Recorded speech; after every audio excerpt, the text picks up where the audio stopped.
Howdy, Debbie from the Pet Glider with another quick tip for you guys. Today we're going to talk about feeding mealworms to your sugar gliders.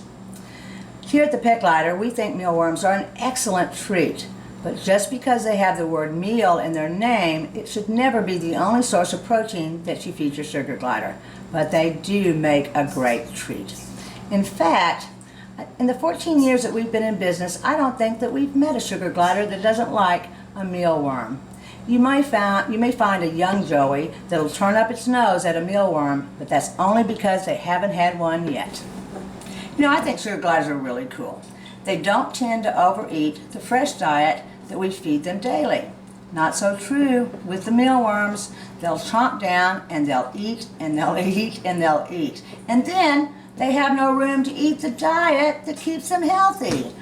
Okay, well, I can understand that, because given a choice between this and this, well, you can see which one I choose. So keep that in mind, and here at the Pet Glider, we recommend that you don't feed your glider more than 5 to 10 mealworms per day. But whether you are starting the bonding process with new sugar gliders, or it's just time to spoil your sugar gliders, we recommend mealworms. How about we go get some? Here at the Pet Glider, we keep our mealworms in the refrigerator. This causes the mealworm to go dormant and you don't have to feed it, but also makes them last longer. They can last from 1 month to 3 months in the refrigerator, depending on their size. But be sure to take them out about 15 or 30 minutes before the fun begins, because you definitely want the mealworm to warm up and wiggle up.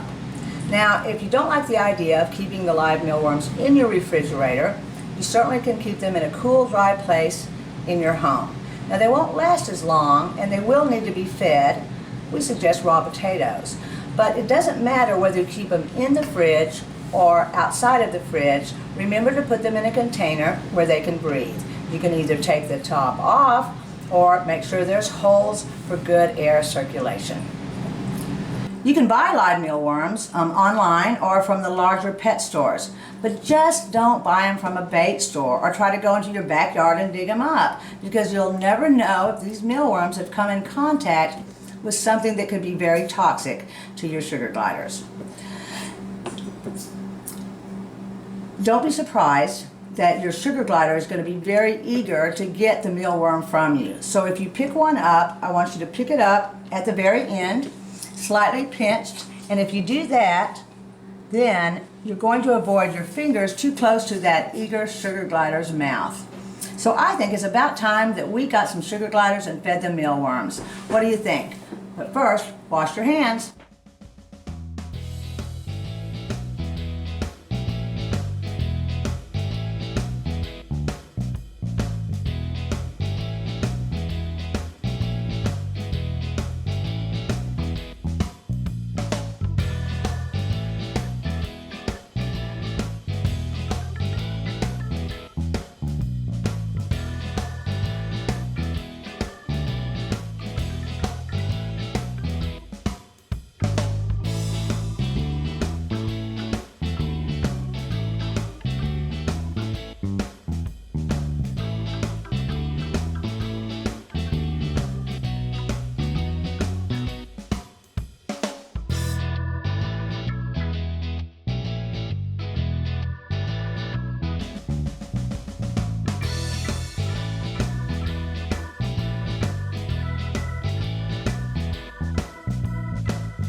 Okay, now that was fun, don't you think? Well, just remember to wash your hands when you're done before you handle your sugar glider again. Because if you don't, this is what your sugar glider is going to see, and they're going to think your finger is a big fat mealworm, and you don't want them chomping down on that.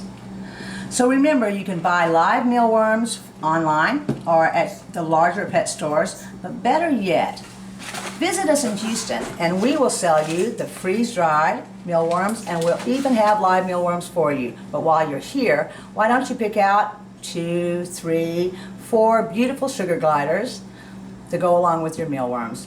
Thanks everybody for listening, and until next time, glide on.